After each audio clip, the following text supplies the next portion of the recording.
See, in this pandemic situation, because I think we're focusing on this aspect, well, for a whole lot of people, lives have been lost, livelihoods have been lost. Many things that they were used to are no more for a whole lot of people.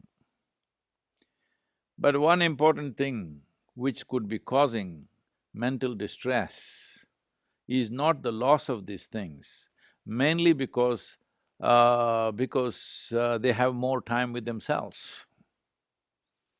They just don't know how to deal with themselves. Essentially, in many ways, I know this may be a little insulting for people who are suffering at a certain level, but when they come out of it, they can see this, that all our mental problems on one level, I'm not saying this the entirety, on one level, it's our inability to handle our own intelligence. If we had half the brain that we have, we would be fine. Even now, I think there is one extreme step of lobotomy that if you remove some part of the brain, people do become peaceful or something like that. But essentially, our inability to handle our own intelligence is the main problem. So, the time that you have upon your hands is driving people crazy. Work was driving people crazy, endless, ceaseless action was causing them madness, but now you have time on your hands. I know these are bad words to use today, you are not supposed to say crazy, you're not supposed to say mad, you're not supposed to say insane, but you know all the words, I don't have the vocabulary for various descriptions that could be there. But essentially, people do not know how to deal with themselves. They think the problem is coming from elsewhere. No, human experience is essentially caused from within, all human experience.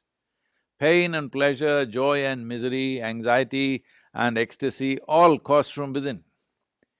So, are you in charge to cause what you want? Are you in a place where you can cause what you want? Or are you in some state of compulsive reaction to situations that if there is one problem, you will make 10 problems within yourself? Right now, people are predicting mental health pandemic, suicide pandemic. So what you're saying is there is a virus pandemic, it's bad enough, it's disturbed many things. Now you will multiply it within yourself and make it into 10 different problems, and then you think you have some kind of a qualification. No. You need to understand you're just multiplying one problem into many things within yourself, because human experience is your business. What happens in the world is not entirely ours. What the world throws at us is not entirely determined by us, so many things happen, all right? But what happens within us is entirely our business. As cultures, as individual people, as cultures, as societies, we have not taken charge of this.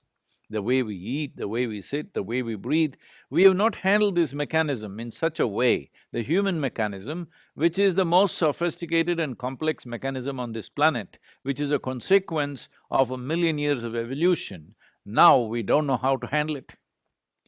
So it's just like if you sit on a bicycle and you don't know how to ride, of course you crash and you think there's something wrong with the bicycle. If you don't know how to drive the best car in the world, you still can kill yourself. So does not mean there's something wrong with the automobile. Similarly, there is nothing wrong with this, it's just that this is a kind of a chemical soup. Now, are you a great cook or a lousy cook? That's a question. I'm a bad cook. No, that's not good for your profession. You should not be saying, I'm talking about this soup. I know that soup, absolutely, the chemical soup. Well, I can see the analogy, and I can see why self-control is so important. So, this is not something that today, because there is pandemic, you can take charge of yourself. This has to become the culture from an early age. Right now, you're seeing this everywhere, just anywhere you see, even in advertisements, the commercials that come for a few seconds, definitely in the movies, and I'm sure it is so in the television shows. How do you deal with something that you don't like? Well, if you find somebody who is weaker than you, punch their face into pulp. If you don't find anybody, punch a glass pane. If you're a little more stupid, try a wall. If you're very stupid, try a rock. break something, throw something, do something, scream, yell, obscenities. This is the way you deal with something that you don't like. You're setting a culture that I will go mad is like a kind of a qualification. What we need to understand is the line between sanity and insanity is so thin, so thin. If you push it too often, one day you will cross, you will be successful to be on the other side. Any number of people, they're going to the other side and coming back. So, people will come, as a expression, people are saying, I was with this person and he said this, I was really mad for some time and then I came back, all right? So they're saying they crossed the line and they came back.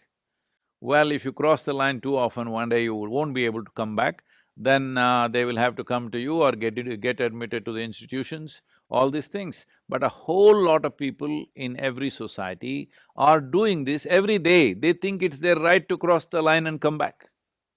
If you cross the line too often, one day it may not let you back. That is very much a possibility, because life within you understands, the intelligence within you understands you want to be on the other side.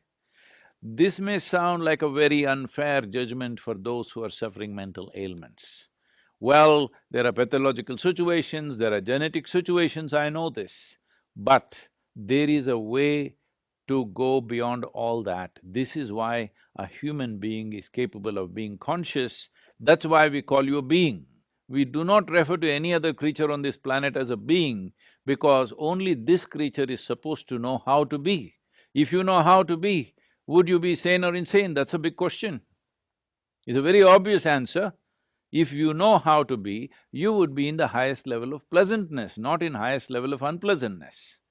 So, this has not been taken charge of. We are treating it like some external things are causing our experience. No. External things can be stimuli, but it is the way we respond which causes the experience. It's really profound. Thank you very much. Thank you.